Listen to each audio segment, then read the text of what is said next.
நாயகம் ஸல்லல்லாஹு அலைஹி வஸல்லம் மதீனால இருந்து, அதாவது மக்கால இருந்து ஹிஜ்ரத் செஞ்சு மதீனாக்கு வராங்க. மதீனாக்கு வந்து நாயகம் ஸல்லல்லாஹு அலைஹி வஸல்லம் நம்ம பார்த்தோம்ல மஸ்ஜித் நபி, அந்த இடத்துக்கு போகாம நாயகம் ஸல்லல்லாஹு அலைஹி வஸல்லம் முதலாக வந்த இடம் தான் மஸ்ஜித் கூபா. கூபாவுடைய சிறப்பு என்னன்னு சொன்னா, நாயகம் ஸல்லல்லாஹு அலைஹி வஸல்லம் இடத்துல சில சஹாபாக்கள் சொல்றாங்க, நாயகமே மக்கால ஹரம் இருக்கு, காபா இருக்கு, நிறைய பேர் என்ன செய்வாங்க, தவாஃப் செய்வாங்க, உம்ரா செய்வாங்க, அது என்ன செய்வாங்க, நிறைய நன்மை சம்பாதிச்சாங்க.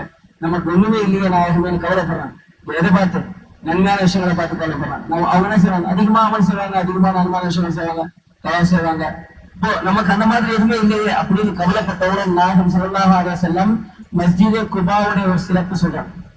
மன் ததஹர ஃபீ பைத்திஹி ثم اتى مسجد القباء فصلى فيه صلاه كان له كاجر.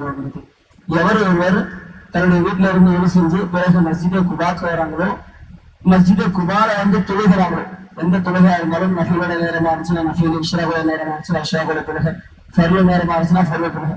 இப்போ நாயகம் ஸல்லல்லாஹு அலைஹி வஸல்லம் தொழுகை இந்த நேரம் இந்த தொழுகைன்னு குறிப்பிடல. மன் ததஹர ஃபீ பைத்திஹி ثم اتى مسجد القباء فصلى فيه صلاه. அதுல யார் தொழுகிறாங்களோ ஃபஸல்லி ஃபீஹி ஸலாத்தன் கான லஹு கஅஜ்ரி உம்ரத்தின், அவருக்கு ஒரு உம்ராவுடைய நன்மை கிடைக்குமா. என்ன சொன்ன, ஒரு உம்ராவுடைய நன்மை கிடைக்கும். நம்ம இன்னும் உம்ராவே செய்யல அப்படிதானே. இப்போ நம்ம போகக்கூடிய பள்ளிவாசலுடைய சிறப்பு என்னன்னு சொன்னா, அந்த இடத்துல போய் தொழுகிறதுனால அல்லாஹ் தஆலா ஒரு உம்ராவுடைய நன்மை தரும். இப்ப நம்ம போயிட்டு அந்த நியத்துல போய் இஷ்ராக்குடைய நேரமா இருக்கு, நம்ம என்ன செய்யணும், போயிட்டு அந்த நியத்தோட 2 ரக்காத் 4 ரக்காத் தொழுதுட்டோம்னு சொன்னா இன்ஷா அல்லாஹ் அல்லாஹ் தஆலா நம்ம அனைவருக்கும் உம்ரா செய்யறதுக்கு முன்னாடியே உம்ராவுடைய நன்மை தந்துடுவாங்க. இப்போ மஸ்ஜித் குபாவுடைய சிறப்பு இன்ஷா அல்லாஹ் அங்க போயிட்டு அங்க உள்ள விஷயம், நாயகம் ஸல்லல்லாஹு அலைஹி வஸல்லம் மக்கால இருந்து ஹிஜ்ரத் செஞ்சு வராங்க. வரும்பொழுது நாயகம் ஸல்லல்லாஹு அலைஹி வஸல்லம் முதலாக கட்டின பள்ளிவாசல் அதுதான் மஸ்ஜித் என்ன பள்ளிவாசல், மஸ்ஜித் கூபா.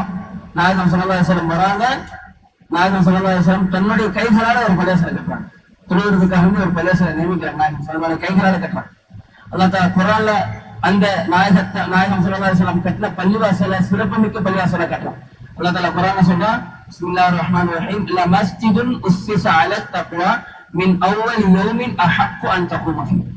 ல மஸ்ஜிதுன் உஸ்ஸிஸ அலா தக்வா. இது எப்பேற்பட்ட பள்ளிவாசல் தெரியுமா? இந்த பள்ளிவாசலை இறையச்சத்தை அஸ்திவாரமிட்டு கட்டப்பட்ட பள்ளிவாசல். இறையச்சம் இருக்கு இல்லையா, இந்த இறையச்சத்துடைய தலைவர் யாரு? நாயகம் ஸல்லல்லாஹு அலைஹி வஸல்லம். அப்ப அப்பேற்பட்ட மனிதர் கட்டின பள்ளிவாசல் தான் இது. ல மஸ்ஜிதுன் உஸ்ஸிஸ அலா தக்வா, இறையச்சத்தை அஸ்திவாரமே என்னது, இறையச்சம். அப்ப அப்பேற்பட்ட ஒரு இறையச்சத்தை அஸ்திவாரமிட்டு கட்டப்பட்ட பள்ளிவாசல் தான் என்னது, மஸ்ஜிதுல் உஸ்ஸிஸ அலா தக்வா மின் அவ்வல் யௌமின், அதாவது முதலாக கட்டப்பட்ட, மின் அவ்வல் யௌமின் அஹக்கு அன் தகும ஃபீஹி. அதுல தொழுவது என்னது, உங்களுக்கு சிறந்தது என்பதாக அல்லாஹ் தஆலா குர்ஆன்ல சொல்றான். இப்போ 3வது விஷயம் நான் சொன்ன, நாயகம் ஸல்லல்லாஹு அலைஹி வஸல்லம் இந்த இடத்துல வந்து தொழுகிறதுனால உம்ராவுடைய நன்மைனா, இப்போ நாயகம் ஸல்லல்லாஹு அலைஹி வஸல்லம் மக்கால இருந்து ஹிஜ்ரத் செஞ்சு வந்த பிறகு நாயகம் ஸல்லல்லாஹு அலைஹி வஸல்லம் மஸ்ஜித் நபவிக்கு போல இந்த இடத்துக்கு வராங்க. இந்த இடத்துல வந்து 14 நாட்கள் தங்குறாங்க. நாயகம் ஸல்லல்லாஹு அலைஹி வஸல்லம் எத்தனை நாட்கள், 14 நாட்கள் தங்குறாங்க. 14 நாட்கள் தங்கும் பொழுது நாயகம் ஸல்லல்லாஹு அலைஹி வஸல்லம் இந்த இடத்துல சொல்லுங்க, இந்த இடத்துல ஒரு போர்டு இருக்கு தெரியுதா, இந்த செவரு ஒட்டி ஒரு போர்டு இருக்கு பாருங்க, இது இருக்கா, அது ஒரு சஹாபியோடைய வீடு இருந்த இடம். சாது பின் கைத்துமான்னு சொல்லக்கூடிய ஒரு சஹாபியோட வீடு இருந்த இடம் அந்த இடம். சாது பின் கைத்துமான்னு சொல்லக்கூடிய ஒரு சஹாபியோட வீடு இருந்த இடம். நாயகம் ஸல்லல்லாஹு அலைஹி வஸல்லம் அங்கேயும் தங்குறாங்க. இந்த ஒரு மரம் இருக்குல்ல, ஈச்ச மரம் இருக்கு பாருங்க, இங்க இதுக்கு பின்னாடி ஒரு போர்டு இருக்கு பாருங்க, இருக்கா, இது குல்தும் பின் அல் ஹதம்னு சொல்லக்கூடிய இன்னொரு சஹாபியோட வீடு இருந்த இடம். குல்தும் பின் அல் ஹதம்னு சொல்லக்கூடிய இன்னொரு சஹாபியோட வீடு இருந்த இடம். நாயகம் ஸல்லல்லாஹு அலைஹி வஸல்லம் 14 நாட்கள் இங்கேயும் தங்குறாங்க, அங்கேயும் தங்குறாங்க, மாறி தங்குறாங்க. நாயகம் ஸல்லல்லாஹு அலைஹி வஸல்லம் தொழுவும் போது அந்த இடத்துல போய் தொழுவாங்க. சரியா, அதுக்கு அடுத்து என்ன ஆகுதுன்னா, நாயகம் ஸல்லல்லாஹு அலைஹி வஸல்லம் 14 நாட்கள் கழிச்சு மதீனாவுக்கு போயிடறாங்க. அங்கே போயிட்டு மஸ்ஜித் நபவின்னு சொல்லக்கூடிய இடத்துல நாயகம் ஸல்லல்லாஹு அலைஹி வஸல்லம் தங்குறாங்க, ஒரு அன்சாரியோட வீட்டில். அதுக்கு அடுத்து யார் ஹிஜ்ரத் செஞ்சு வராங்க, மக்கால ஹிஜ்ரத் செஞ்சு வராங்க இல்லையா, அவங்க எல்லாருமே வந்து முதலாக வந்து இந்த இடத்துக்கு தான் வராங்க. இந்த இடத்துக்கு வந்துட்டு பிறகு மக்கால இப்போ என்ன பேச்சுவார்த்தைகள் போயிட்டு இருக்கு, இப்போ என்ன பண்ணிட்டு இருக்காங்க, இப்போ என்ன பண்ண போறாங்க, அடுத்து என்ன செய்வாங்க என்பதா எல்லா விஷயத்தையும் நாயகம் ஸல்லல்லாஹு அலைஹி வஸல்லம் சஹாபாக்களோட சேர்ந்து உட்காந்து இந்த இடத்துல தான் பேசுவோம். சரியா, இப்போ இந்த இடத்துல கொஞ்சம் முன்னாடி பண்ணி இன்னொரு போர்டு இருக்கு, அது கிட்ட போய் பார்க்கலாம். அந்த இடத்துல வந்து ஒரு கிணறு ஒன்று இருந்துச்சு. அந்த கிணறுல நாயகம் ஸல்லல்லாஹு அலைஹி வஸல்லம் தங்களுடைய கால்களை உள்ள போட்டு உட்காரக்கூடியவங்களா இருந்தாங்க. அந்த தண்ணியில ஒழு செய்யக்கூடியவங்களா இருந்தாங்க. நாயகம் ஸல்லல்லாஹு அலைஹி வஸல்லம் அந்த இடத்துல உட்காந்து சஹாபாக்களோடு சேர்ந்து சொர்க்கத்தோடைய நற்செய்திகளை பற்றி பேசுவாங்க. சொர்க்கத்தோடைய நற்செய்தி. சொர்க்கம் எப்படி இருக்கும், சொர்க்கத்துடைய ஞாபகத்துகள் என்ன, சொர்க்கம் எப்படி வந்து அல்லாஹ் தாலா வந்து படைச்சு வச்சிருக்கான், அதில் வந்து என்னென்ன ஞாபகத்துகள் வச்சிருக்கான் என்பதாக நாயகம் ஸல்லல்லாஹு அலைஹி வஸல்லம் சஹாபாக்களோட உட்காந்து பேசுவாங்க சொர்க்கத்துடைய நற்செய்தி. இப்போ நாயகம் ஸல்லல்லாஹு அலைஹி வஸல்லம் அந்த கிணத்துல வந்து தன்னுடைய கால்களை உள்ளே போட்டு உட்காரக்கூடியவங்களா இருந்தாங்க. நாயகம் ஸல்லல்லாஹு அலைஹி வஸல்லம் கையில் ஒரு மோதிரம் ஒன்று இருந்துச்சு, அதில் அல்லாஹ் முஹம்மது ரசூலுன்னு போட்டு. நாயகம் ஸல்லல்லாஹு அலைஹி வஸல்லம் உண்மையாக இருந்தாங்க, எழுத படிக்க தெரியாது. அப்போ நாயகம் ஸல்லல்லாஹு அலைஹி வஸல்லம் ஏதாச்சும் ஒரு அரசருக்கு கடிதம் அனுப்பினா என்ன செய்வாங்கன்னு சொன்னால் அந்த மோதிரத்தில் அந்த என்ன செய்வாங்க, அதில் முத்திரிட்டு அனுப்புவாங்க.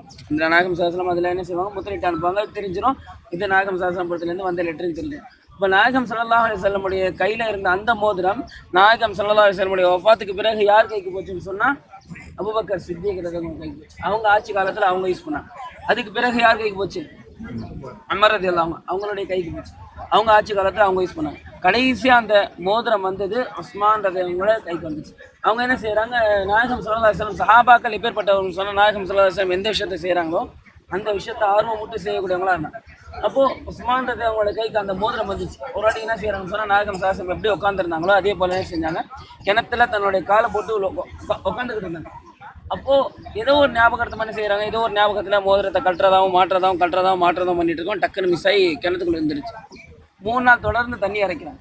அந்த மோதிரத்தை எடுக்கிறதுக்காகவே என்ன செய்கிறாங்கன்னா ஆளை வச்சு 3 நாள் தொடர்ந்து விடாமல் தண்ணி எடுக்கிறாங்க. இருந்தாலும் கிடைக்கல. 3 நாள் கழித்து என்ன செய்கிறாங்க, சரி அப்படியே விட்டுருங்க, போனதாவே இருக்கட்டும்னு சொல்லிட்டு கட்டையில் ஏறனா அதுக்கு அடுத்து அப்படியே விடுபட்டுச்சு. இப்போ போய் பார்த்தீங்கன்னா இப்போ ரவுண்டாக வந்து என்ன செஞ்சுருப்பாங்க, டைல்ஸ் போட்டுருப்பாங்க. இந்த இடத்துல மூடிட்டாங்க, அதை க்ளோஸ் பண்ணாங்க ஒரு சில காரணத்தினால. இப்போ நம்ம ஆட்கள் சொல்லவே தேவையில்லை. என்ன செய்வாங்க, ஓப்பனில் இருந்துச்சுன்னா 4 மோதிரத்தை சேர்த்து போடுவாங்க. என்ன செய்வாங்க, உள்ளே போய் குதிப்பாங்க, நான் எடுக்கிறேன்.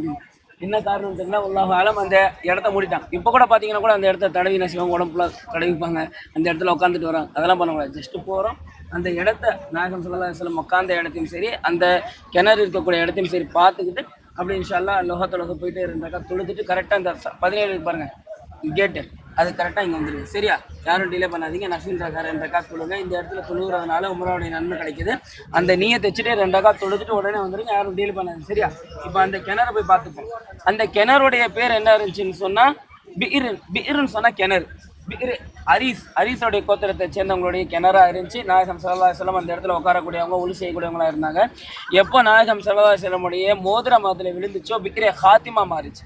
ஹாத்திம்னு சொன்னால் மோதிரம். நாயகம் ஸல்லல்லாஹு அலைஹி வஸல்லமுடைய மோதிரத்தோட பேர் ஹாத்திம்.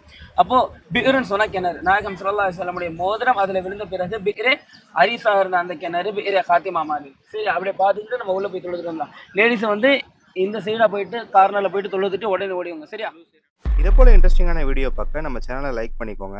உங்களுக்கு ஏதாவது சஜஷன் இருந்தால் மறக்காமல் கமெண்ட்டில் சொல்லுங்கள். நம்ம சேனல் உங்களுக்கு பிடிச்சா உங்கள் ஃப்ரெண்ட்ஸுக்கு ஷேர் பண்ணுங்கள். நம்ம சேனலில் வர அடுத்த வீடியோ மிஸ் பண்ணாமல் இருக்க மறக்காமல் சப்ஸ்கிரைப் பண்ணிவிட்டு கீழே உள்ள பெல் பட்டனை கிளிக் பண்ணிக்கோங்க.